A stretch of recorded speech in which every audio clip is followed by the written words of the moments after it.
Jacky Philips has been a member of the church or ecclesia that meets at Brighton in South Australia for many years. Jacky was born in the UK during the Second World War and moved to Australia as a young mother and has an extraordinary story to tell. Jacky reflects on the blessings of her life and is convinced that the hand of the Almighty was never far away, despite appearances at the time. Jacky shares her story on Wilderness Conversations.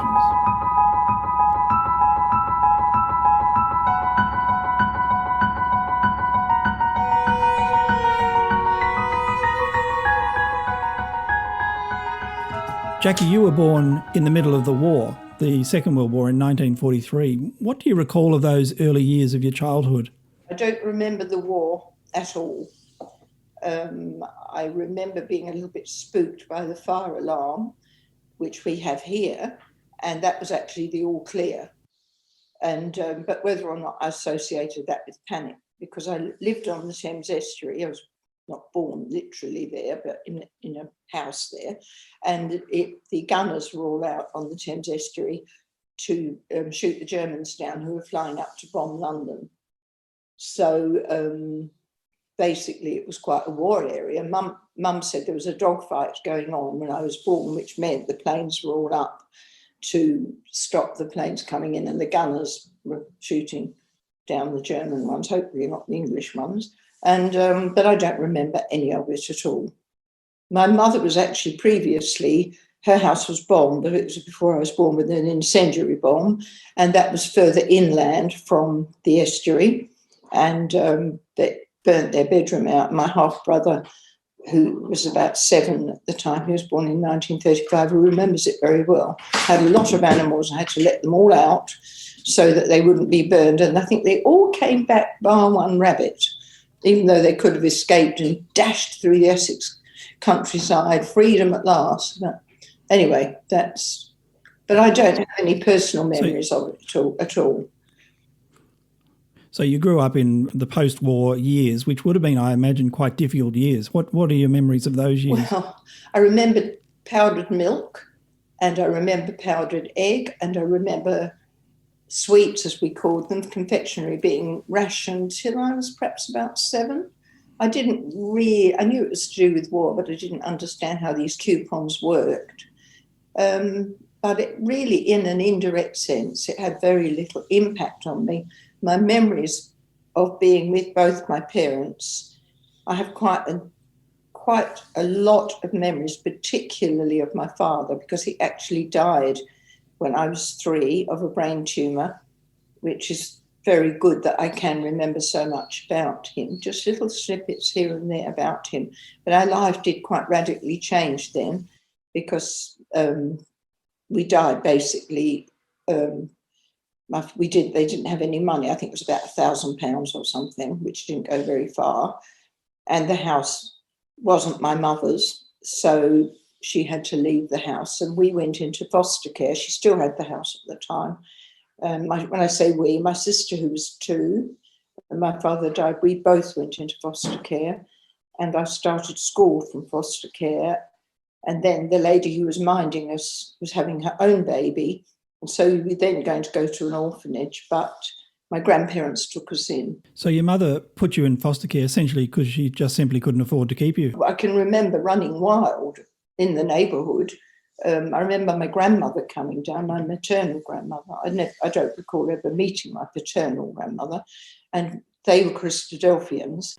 And it was the association with your grandparents then, once you went into their care, that brought you into contact with Christadelphians? Well, it brought me into contact with Christadelphians, but my parents were actually Christadelphians, but their marriage was a second marriage. It was viewed very dubiously by the Brotherhood. So my parents, neither of them were going to the meeting anymore. But when I was born, a sister sent my mother about £200. I don't think they were needy then, because my father was working, but it made me see that sometimes people who would have been in the predicament my mother was in would not even walk into the house. My mother's father would never visit them. He hated my father, but Grandma would come. But I think if we can show kindness to people, when they're in trouble, in spiritual trouble, it can only be helpful. And later on, after my father died, my mother did come back into the meeting because of the kindness that was shown to her by yet another couple. The years you were living with your grandmother, did you restore your relationship with your mother? Was she involved in your young life? Oh, yeah, I was never, ever severed from my mother emotionally. The foster mother was actually an unkind woman. And I think if I didn't have a mother who loved me somewhere, it's when you're that young, you can't actually talk about your feelings. You just know your feelings, and you know. And my sister, in fact, so disturbed by being there, they took her out of there, but I stayed on. And I think that was probably my salvation. I knew she hadn't abandoned us. Well, I was going to ask you about those sort of, I guess, late pre-teens and maybe early teen years. What was it like growing up in that area, and what sort of activities did you go to? Was there a Christadelphian community you were a part of? There was we went to the Christadelphian ecclesia in Southend. My mother was from another fellowship, and she went into Central Fellowship, which I am very thankful for because it was a bigger group. But my Sunday school teachers were Lily Bolton, who is the daughter of W.H. Bolton, of whom hopefully some of you have heard, a real pioneer, and her spinster friend, Lois Westmoreland, after whom I've named my daughter. And they were both retired headmistresses, and they were brilliant teachers. And they were our Sunday school teachers. So I had extremely good background teaching. I really did. But there wasn't anything much for teenagers. And you mentioned before that you feel like you had a conscience from quite a young age. And then how did that develop? And did you then get baptised in that environment? I don't know what it was, but I was extremely God aware. I don't know when it started. We would have been very young. And when I was sitting with Grandma and she would listen to Woman's Hour, there were all these illnesses that people could have. And I was terrified that God would log me with one of those illnesses. That's how I saw God. But I knew he was there. And I also worked out if you had chapters and verses in the Bible. So I just say Psalm 137 verse 4, just for fun, to sort of think, oh, and that's the verse. That quite fascinated me. But when Grandma went blind, she always wanted to do the daily readings. I'd much sooner read my own novels. I wasn't a perfect saint of a child by any means, but I just felt I must offer to read to her. And she was always so grateful. In fact, she had a nightmare one night and she actually called for me, and that doubled then my sort of sense of responsibility for her. Because she was needy. And of course I became a nurse later on, so it might be just something in my genes, I don't know. As you got older, how did that conscience develop to a point where you realised that was how you were going to live your life? Well, my conscience was a massive pain because I took on nursing. I had a wow of a time in the hospital. I had heaps of friends there. They had great parties. But I always felt worried about being there, always. But I didn't have anywhere else to go. Like the youth groups and things were up in London. They'd be an hour away. I didn't have a car, and my shifts often didn't work out well for that. But I always had a conscience. I remember going down and I have a few drinks as well, and then I'd just walk out. I thought, I shouldn't be here. Anyway, and then one day I was sitting down by the River Thames, like on the estuary, and asked God if he could help me because I didn't feel right. And that prayer was answered because I married, somebody came into the truth from outside, and I married him, and he was hell-bent on travelling the world, and I didn't mind. So we decided we'd go to Australia on the £10 thing. So just before we jump into the trip to Australia, you were baptised before you got married? I was baptised just before I was 18. And that was another thing the thing that led me to that was I went to my big sister's 21st birthday party, and that was a huge, drinking get-together. It was an all-night party. And I remember thinking, I really look forward to that. And that was in November. She was born in November. And then I'd be looking forward to Christmas, because we kept Christmas. We'd have an absolute field day with Christmas, not have a lovely family time, but at the hospital we'd have a great hoot. And I remember thinking, my life is going to be made up of looking forward to things that will be over all the time. I had stopped going to the meetings. So I joined the cycle club, and they had club runs on Sunday. And I couldn't go to the meeting, which must have alarmed my two spinster Sunday school teachers. Lois Westmoreland said to me, would I consider supporting a lecture? And I rounded up all the young people to go to the lecture. So it was another thing I did, because I thought I would do them a favour, sort of thing. And then I thought, well, I've supported this lecture. What's going to happen to the next lecture? And so I did. Nursing stopped me going to the cycle club because I couldn't go there anymore, because I was working Sundays as well quite often. And I also felt a strong conscience about supporting the lecture. So that got me back into that. But I was still mixing with the world as well. And then I met Eric, who wasn't a great party goer at all. I was much more for going out. And he loved sport, and he was a quieter man on that front. When you met Eric, was he a Christadelphian, or did you? No, he wasn't. No, I worked with his mother, and she said, I have a son at home, and I think I got on with her very well. I think she would have loved us to go out together. And one day I went home there for tea, and he was there. So we struck up a relationship, and I made it clear to him. I thought, if ever I had a friend, I'd always break it off, because I did not want to marry out of the truth. So I told him right from the word go that I was religious. I went to a lecture on Sunday, and I'd been baptised by then. So I went to the meetings, and that came first with me. And I was also going away to Wales for a Bible camp the following week. But he did come into the truth. But I had a suspicion that he did it because he wanted to marry me, and which he did. And he stayed in the truth for about 18 months. In which time we had Lois. I was about 7 months pregnant with Lois when he stopped coming, and he would never come back. Once he left, he became very hostile to me going, extremely, came to blows. Did you get a sense of why he lost interest in the truth? I could tell he was an intelligent man. I could tell there was not enough to hold him. It was a lot of old people. It makes me think of the parable of the sower, where you've got the not taking root, not enough depth there. There wasn't enough depth. He just said to me one day, I don't want to come anymore. And he never came back.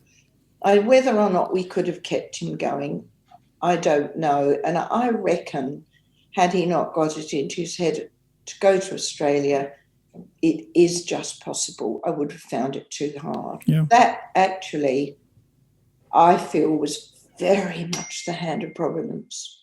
You're a young mother, and you're obviously married, and I had a 13-month-old child when we left England. And you decided to come to Australia. Tell me about that decision process and why Australia. Well, my husband, it was what he wanted to do, and usually what we did was what he wanted to do, and I didn't usually mind doing what he wanted to do. And his brother had gone out to Australia as well before him, and he was in Perth. We decided on Perth because it was the least like London. It was like a cowboy town, Perth was in those days. And we were only going to go for 2 years, because I was going over to get brown, because I loved sunbathing and all the rest of it. And the truth, as long as the truth was there, I wasn't overly bothered about the standard of it at all. I've heard the expression 10-pound pom, but I don't actually understand what it means. Well, I think when we came out in 1968, it was a white policy. They also did want to populate Australia with people that had a profession. Mine didn't actually count, but Eric had a job to go to from burglar alarm, something. Anyway, it doesn't matter what his company was called. It wasn't that.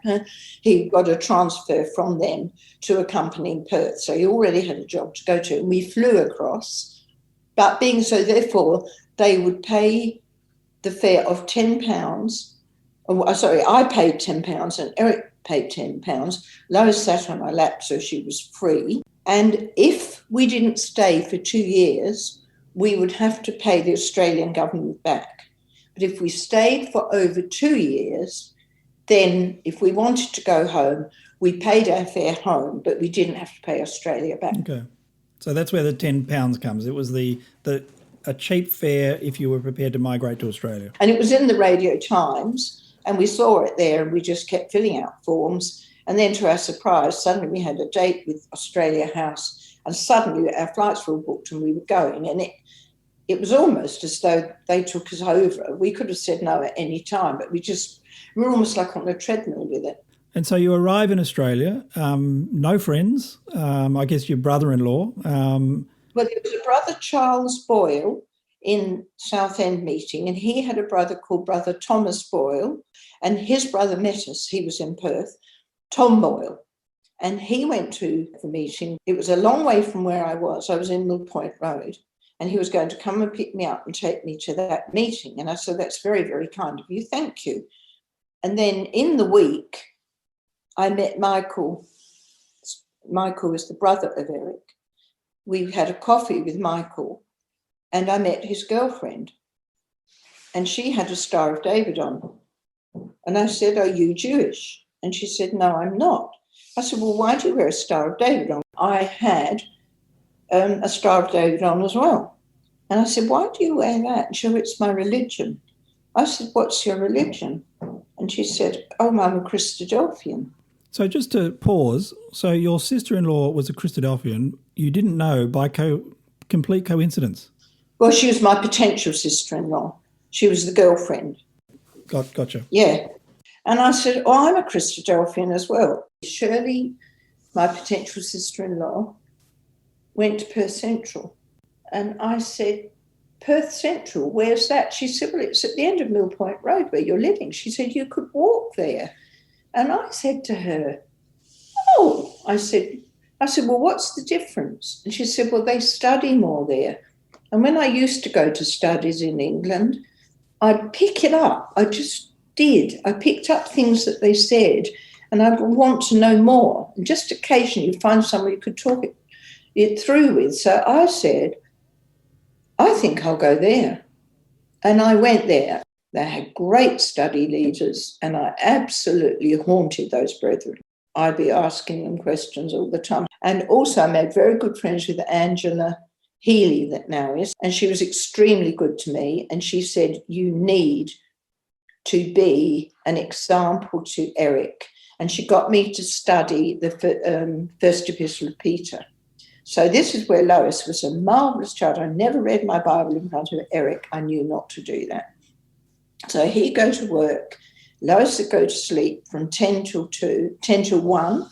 I had 3 solid hours, and I had First of Peter that I got a wide margin Bible. It cost me £20, and I marked First of Peter up.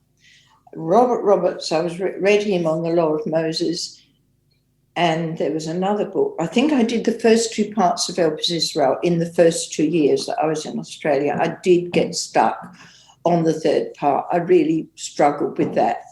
And that took me, I'd say, 2 years. And of course, Lois kept awake a bit longer. And I've never studied like I studied then. But I loved it. And I could talk to Eric then about the meeting and about God.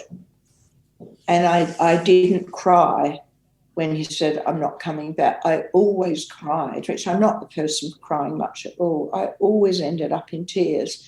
And I didn't cry anymore. I had this wonderful treasure, and I was so happy. But I had to be very, very careful with him because he'd already been violent in England, and I had to be very, very careful how I behaved. And but then after a year, I always wanted to go back to England after 2 years. That was all I was prepared to stay. But after I'd been there for a year, I thought, I can't take Lois back where I came from because I feel very unsure of a spiritual future for her. And I think Eric had worked out. I had a whole team of people that I was friends with that were affecting me. They definitely did affect me. And I think there are times when I could have been more moderate. I never went out if he said I couldn't go. And I don't think he'd get in the way of the meeting. I think he might think that's too much. But he could tell that my heart was somewhere else. And I don't think he liked that. And, we still went to the beach. We did all sorts of things together. He was actually good company when he didn't have a bee in his bonnet. But he didn't like not being in complete control of me. So he decided he wanted to go back to England. And I was very alarmed. I thought, well, I am married to him. I can't refuse to do as he says. It was about 2 years. By then we'd been 2 years and 2 months. And Angela Farron said to me, why don't you pray about it? And I always thought, well, prayers were for emergencies. And she gave me that verse, trust in Yahweh with all thine heart, lean not unto that known understanding, in all thy ways acknowledge him, and he will direct thy paths. I thought, I'll give it a shot. So I prayed to God and said, please show me the way. And 3 days later, Eric came home and he said, I've been offered a transfer to Sydney. And that made me realise God actually would answer my prayer, because I don't think, I thought God would be that bothered about somebody like me. And I've never forgotten that. I mean, I have forgotten it, and I don't always pray to God and he's a last resort, but you know what I mean? It did work. So we loaded up our Austin 1800 and we drove across the Nullarbor. The Farrons had moved across a year before, and Eric knew them. They were always very good to Eric. So we called in on them. We loved the Adelaide Hills, absolutely loved the Adelaide Hills. But then we went on to Sydney and we just took one look at Sydney and decided Eric didn't like that at all. What was it about Sydney that he didn't like? In what way was Sydney different to Perth? It was too busy. I don't think we even stayed there. It was too like London. And then we went down to Melbourne, same problem. Didn't like Melbourne. So we went back to Adelaide. Unfortunately, Adelaide was so much in the doldrums financially. Eric still had a position there, but there weren't any burglaries. And what a shame. Yeah, it was a shame. Yes, so he ended up getting, and they made him a salesman. He wasn't a salesman. He was an extremely good technician. He was good at that. We came to an understanding as well in Adelaide that I had now a 3.5-year-old child, and then I would say 6 months after in Adelaide, doesn't matter how long it was, maybe 4 months, I started to have another child. And I thought to myself, I have got to modify. I could never study like I used to, because you can't sit studying when you've got children, but that doesn't matter. I certainly still manage to every now and then.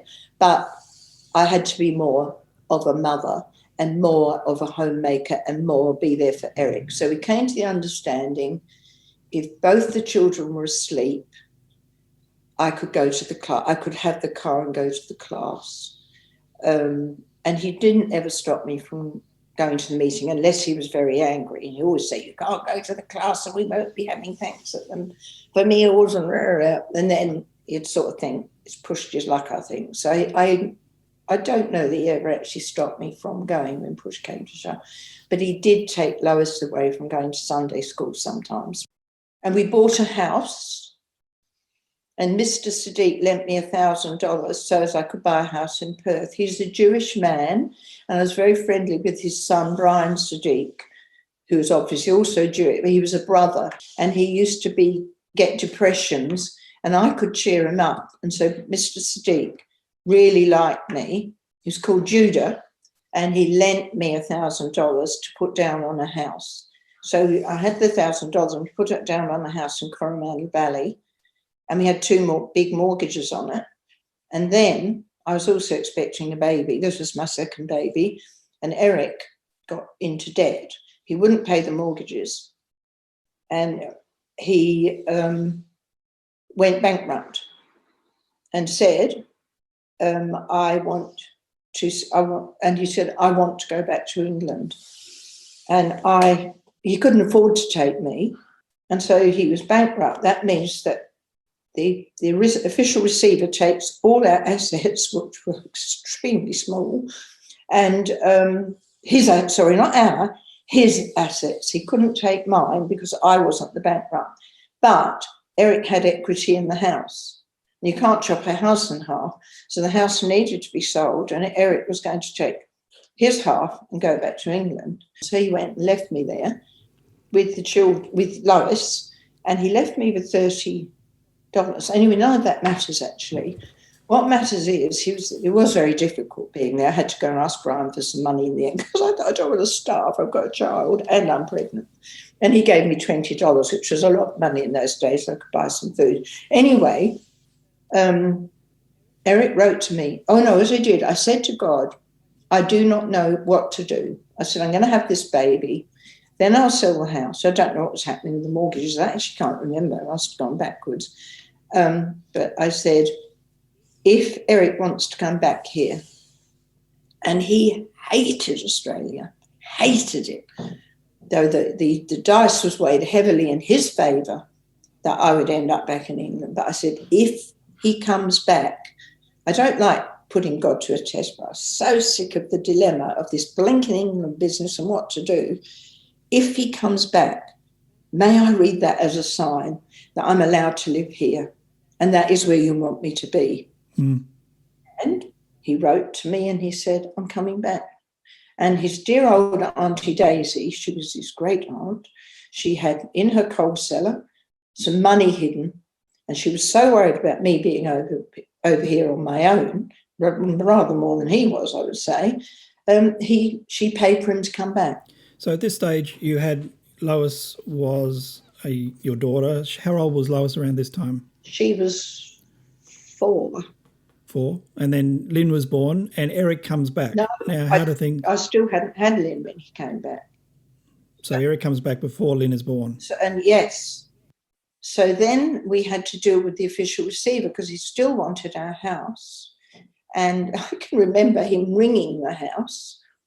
And I was still pregnant, and Lois took the call, and he said, may I speak to your mother, please?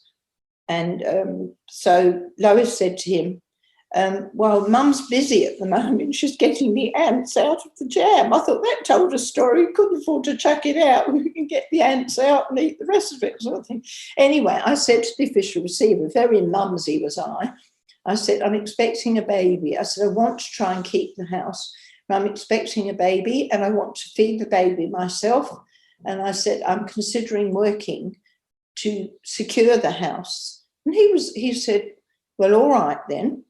He agreed to that, which was pretty marvellous. So then I had Lynn, and Eric got a job. So the mortgages were being paid again. Eric got a job, and I reckon when Lynn was about 5 months old, the official receiver rang and he really put pressure on for me to work and to pay the half of the equity in the house, to pay for that, and then the house was secure. So I did go back to work, and I worked for about a year, and Eric kept his job, so he paid the mortgages, and I worked for a year. And then, this is another providential thing, Eric met somebody at the chemist's. I think I must put in a word for good for Eric, and he actually came good in the end, but he wasn't good at this time. Anyway, be that as it may, he'd met somebody at the chemist. I didn't know, so he was out with this girl at the chemist. But to cut a long story short, he picked a fight with me, and he actually beat me very, very badly. So I had to leave the house, and I realise now he wanted me to leave. Mm. He was trying to drive me out of the house, and I vowed to God, because it happened a few times, not as badly as that, but I thought, I can't leave him. Where can I go? Who's going to look after me? I've married this man. I've made my own bed. I'll have to rely on it and just somehow go along with this. So I still didn't think of leaving him. And I looked terrible, like I was knocked around quite badly, and I was still working. I told somebody I walked into the door. Anyway, on the third day, he said to me he'd been thinking about our marriage and he would like a trial separation. Oh, So that was by then, January 1973. Lynn was 16 months old and Lois was 5, I think, 5. And anyway, yeah, she would have been 6 that year. Anyway, so I couldn't believe he was going to let me go, because he always said if I didn't do what he wanted, he would take the children and go to England, and he could do that. It was allowed in those days. He didn't need my signature. So as a father, he was able to override your Yes, he was. will and take the children? Yes, he was. He didn't need my signature. I would have needed his. He didn't need mine. Right. And so I had that hanging over my head as well. So anybody told me I could take the children and go. And it was just after Christmas. That's why I said it was January. And I was so thankful, because I remember thinking the valley of the shadow of death. And I actually still think that, even though I wasn't dying, I just was so stuck and it was so awful. And he told me I could go. And I thought, well, yippee, he's told me to go. So you're a mother of 2 young children, Mm-hmm. and your husband's said he wants a trial separation. Yes. So did you then leave the house, or did you stay in the house? What happened from that point forward? It's a good question, actually. I left the house and he stayed in the house. I didn't care what happened to the house. You know, say if you leave the house, you won't get the house. I thought, I don't actually care. The house was the least of my worries. And you had brother and sisters that took you in and helped you at that point in time? Eric beat me badly that night. It was gone midnight, and I actually went up to John and Sharon's and sat in their carport. And I thought, if one of their children cry, then I'll let them know I'm there. And one of them did, and they got up. And John was shocked because I looked dreadful. So John and Sharon knew, and they were at my meeting. They were terribly worried about me. And I wanted to go home because I was worried about my girls. Not that I ever hurt them. So I did eventually go home. He wanted to go to the police, and he was in a big stew about me. And he kept driving around the house, I would say, for about an hour to pick me up. He didn't leave. There weren't that many people that knew how hard it was. And so I stayed with the Farrens, but it was only for 24 hours. And then he started to turn up and bother them. So Auntie Tony and Uncle Neville thought, well, where my car is, he'll turn up. So Uncle Neville asked Irene and Rob, who also lived in Belair, who had a big garage, could I put my car in there? And Irene and Rob said, well, Jacky and the girls are very welcome to come here too. They'd be totally unknown to Eric as well, which was much better. So I went and lived with them for about 8 months. Eric stayed in the house and I stayed. But what happened, and this is another very providential thing, had I sold the house in which Eric was living, that there was a bankruptcy thing over it, we would have got probably about $1,500 equity out of it. His half would have gone to the official receiver and I would have had the other half. So anyway, we didn't sell because I went to work. And what I didn't know was by buying Eric's half, it became mine. It wasn't his. And he must have done the paperwork. He must have been given some paperwork. So this is providential hand of God. By producing the chemist lady, that made him get rid of me. I think the chemist lady didn't want to wash his socks or whatever, didn't want to move in. He wanted me back. So within 24 hours, he wanted me back. But because he terrorised me so much, it wasn't, darling, I'm terribly sorry, and can we try and work this through? Because I didn't know about the other woman. He was just frightening because he kept going for the children to make me come back. And that went on from January to June. And he would not leave the house. And he told me I had to sign a document because the house was his. And I don't know how many times I rang the official receiver. I said that my husband said the house is his. He said, Mrs. Spencer, the house is not his. It is yours. And then he took the children to England. And I couldn't live in the house because I tried to once before and he'd fixed the phone so I couldn't ring out and undone bolts on the window so as he could get in. So I sold the house. And when the children were in England and I was trying to get money to get over there to get them, I sold the house and it sold for over $20,000. So I had $7,000 equity in my hand, and the settlement date was actually on my second daughter's birthday. She turned 2 in England, and I was stuck in Australia. I had the money to go over and get them. Okay, so you find yourself out of the house, you're with the children, you're with a brother and sister, and Eric doesn't know exactly where you are at this point in time. This is early in 1973.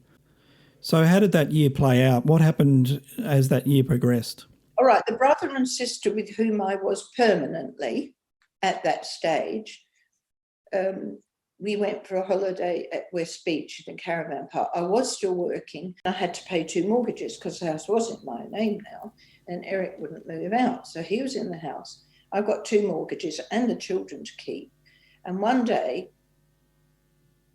my husband rocked up at a brother's house, who he also knew of from me.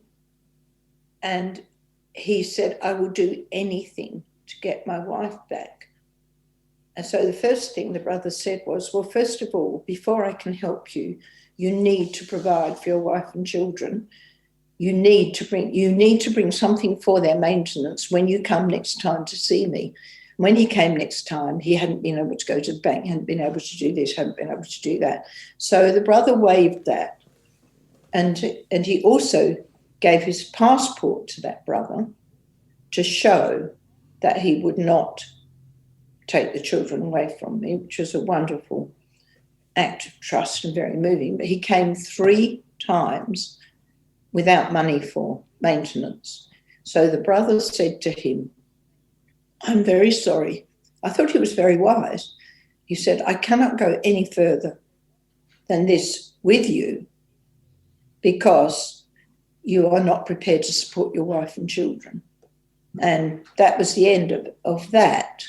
So with that in the back of your mind, in February, Eric went up top of a very high building to do with his work. And when I was at the caravan park, they wanted me to come and talk him down. They managed to get him down off the roof. Then in February, and had a phone call. By this time, there'd been quite a few dramas involving Eric in one way or another, trying to make life difficult for me, and the police had been involved. Eric rang me at work and he said, I'm taking an overdose. You will not hear from me again. So I rang the police in Blackwood and I said, look, I'm really sorry to worry you. Would you mind very much going down to just check the house and make sure he's all right? And they rang me from the house and they said, he's lying on the kitchen floor with overdoses. They have to be hospitalised and they have to have psychiatric assessment. So I did go and visit him on that occasion. And as soon as I walked in the Fullerton private hospital he just went for me. And I just thought, I don't see any point in visiting him. And I had been letting him see the children as well, because it would be cruel to not let him see the children until he kept being difficult. And then I was frightened of him having the children. You mentioned before the passport and the fact that he handed in his passport, but obviously that was returned to him at some point. Yeah, very good. That's a good question, because the passport comes into this. Because what he did was on the next day, which was a Sunday, he took the drip out in his arm in the hospital, and he ran from there to the Sunday school at Cumberland, and he took Lois out of Sunday school. And he must have driven because he had a car. That's right. And the brethren rang the police, and the brother with whom I was hiding realised who he was, and he took the keys out of the car. So that was the end of that. So how did he get to England without a passport? Okay. Well, in August, he had left the house in June. He suddenly became really, really nice. He'd abducted Lois in June, and that involved the police again. And finally, I got her back that night, agreeing to let him see them if he would only let me get her back. He hadn't got Lynn because she was so little. He got her out of school that time, one from Sunday school, this time from school. Anyway, he didn't bother me anymore after that. He was so nice. When I had to deal with him, I was frightened if ever I had to make any communication at all. Then the children got measles, so he couldn't see them. So he went to a lawyer and he demanded that he had them on August the 11th. I had a lawyer's letter set by, and they weren't that well, really, because they had measles. And unbeknown to me, what he'd done was he'd gone to the British, because he had a British passport, he'd gone to the British people, High Commission, whatever they are. He told them that his wife had his passport, she wouldn't give it to him, that his children were constant, that his wife was a religious fanatic, that she'd kept the children on drafty floors, while she listened to classes, and they, this terrible laugh. I don't know, but he got himself another passport. I don't know how he did it. And I'd also been to a lawyer to try to secure my children, and he was told he needed to lodge a caveat. This was before, obviously, while he still had his passport, to stop all, like Britain, Australia, France, all of them, a caveat needed to be lodged not to give that man a passport. And he didn't do that. So it was a right muddle. So I thought he couldn't get them out of the country. I had to hand them over on August the 11th. So Eric now has a passport, and things escalated in August. Tell us about that story. He went to Canberra, and he either put the children on his passport in Canberra, because he got them with him, or he put them on in Adelaide when he got the passport there. I don't know. He would have had access to photos. I don't know how he did it. He got them vaccinated there, and Lois still remembers that because it was quite harrowing. I think it was a backyard type of place because he couldn't get them out. Then when he got to Sydney, he dressed Lynn he made Lynn a girl because she was only 2. Sorry, made Lynn a boy because she was only 2. You didn't need a passport to go to New Zealand in those days. And Lois, he made a year older because she's tall, and he travelled under the name of Roberts. And he had a hire car. Lois can remember travelling across, and he flew to New Zealand. He wrote me an aerogram from there, which I got, I don't know, he sent it maybe on the Monday. He took them on the Saturday and probably flew to New Zealand probably on the Sunday, and wrote to me on Monday and said to me in the aerogram, if ever I wanted to see my children again, I'd have to come to England to get them. And then he flew from New Zealand to England with them under the name of his proper name, with Lynn, who she truly is, and with Lois, who she truly is. So you're in Adelaide. Your husband has taken the children and he's now in the UK. Mm-hmm. How does that make you feel? What was going through your mind at that time? Well, I believed that I didn't know where they were at all. I thought maybe he could kill them, and I didn't know whether they were alive or dead until the following Saturday, when my big sister Rosemary rang me, my 6-year-old minder, rang me to say that the children were in England and that Eric was taking them around, showing them to everybody. Well, I had that is the only time in my entire life that I thought God had abandoned me. Mm. I have moved heaven and earth to keep these kids safe, and he's let them go to England. And I just thought, I can't fight God. I shouldn't be fighting God. And I also thought, what life is it for my children living like they've lived, hiding all the time?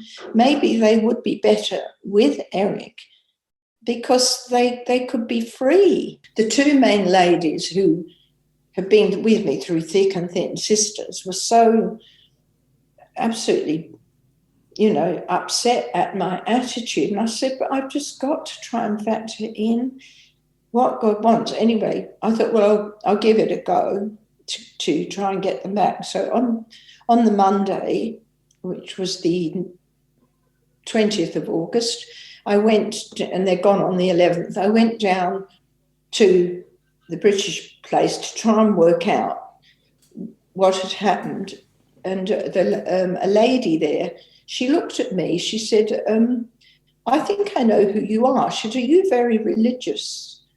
I said, well, I certainly am. Do you believe in God? Yes, she said. And she looked at me quite coldly. She said, I need to make a phone call. So I told her that my children had gone, and she made it in a different room. I don't know what she said. But anyway, but the thing that galvanized me was when I went to get a passport, or to get children put on my passport, and I came clean. I said, my children aren't here. I wanted an Australian passport. I wanted to put my children on. And I explained my children were actually overseas and why. And she said, well, I'm sorry, I can't give you a passport if your children aren't here. She was as indifferent as that. And I'll tell you what, that made me mad that she wouldn't help me. I needed that. I thought, is that old bat going to stop me from ever seeing my children again? So what I did then was I wrote to Canberra and told them of the crisis. And then I said, I need a passport urgently, and explain why. And I should say, during this time, Eric had kept taking me to court.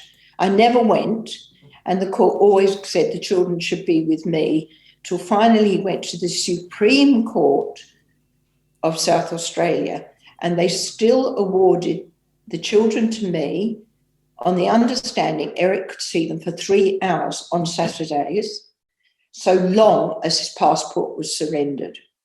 So by then, his passport had to go to the Supreme Court of South Australia from the brother, and they had it. He managed to get another one.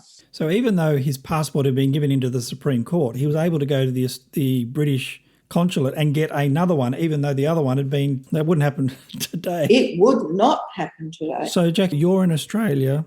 You're getting your passport. How did you get your children back? It was important that I had an Australian passport, so I had to become an Australian citizen. I had to make Lois an Australian citizen because she was born in England. And then I was told then, if I got them, I could go to Australia House or on a Qantas plane, and I couldn't be charged.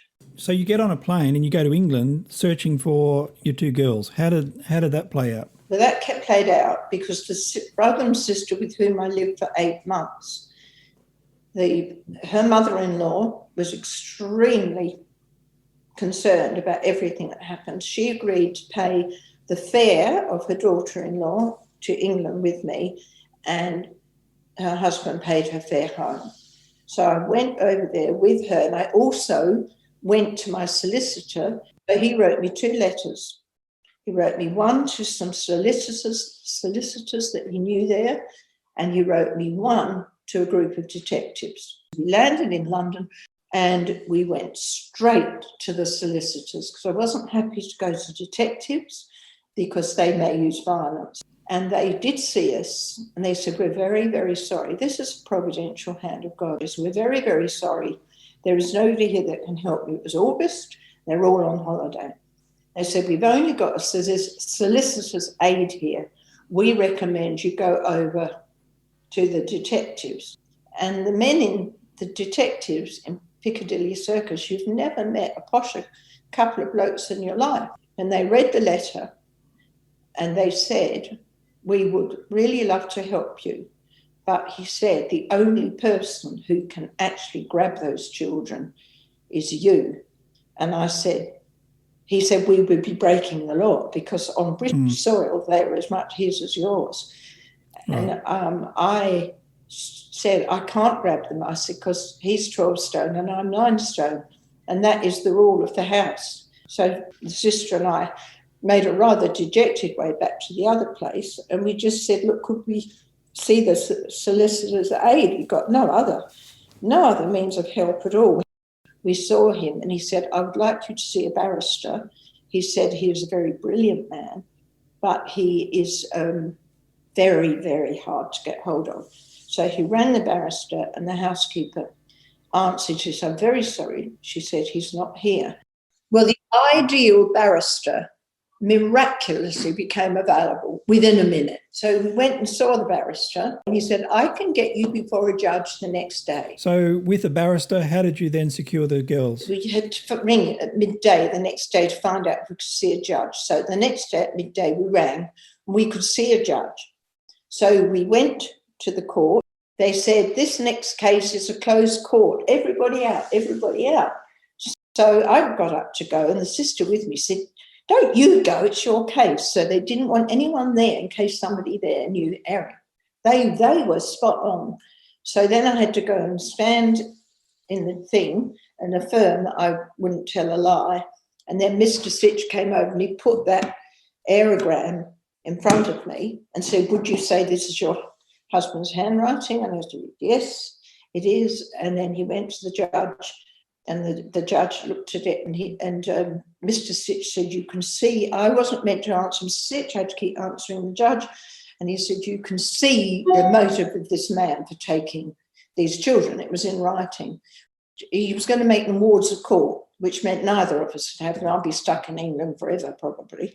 And Mr. Sitch went into overdrive, and he explained to the judge. So the judge, in the end, said I could have them, but he couldn't order,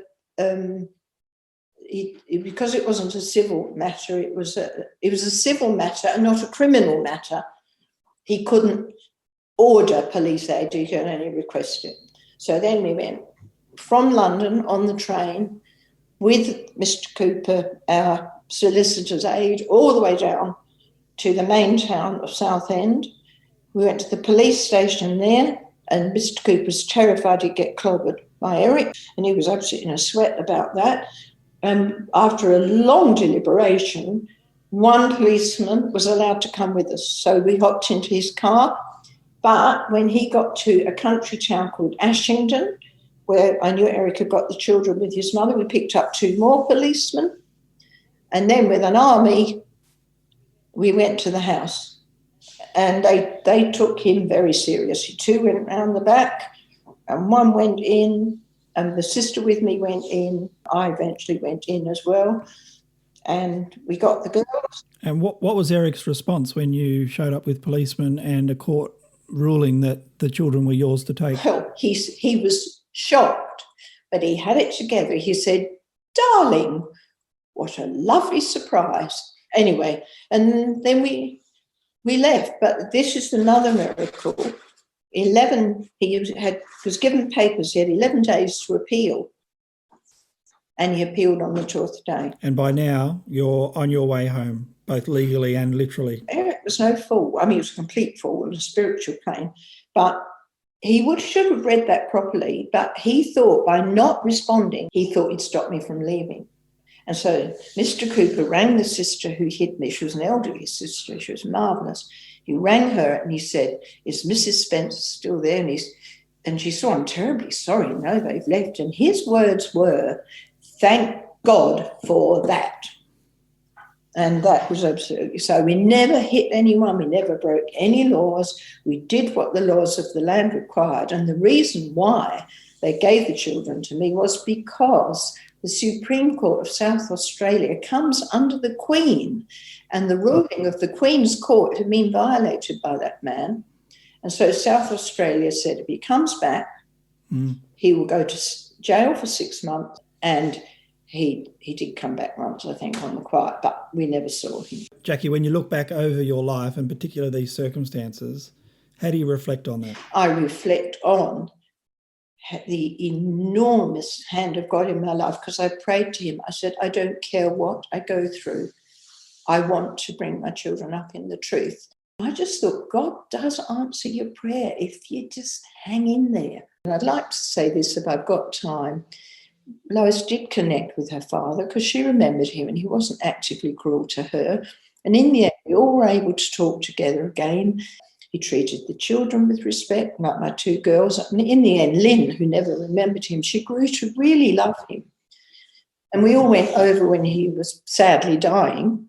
And and he tried to reconnect with the truth.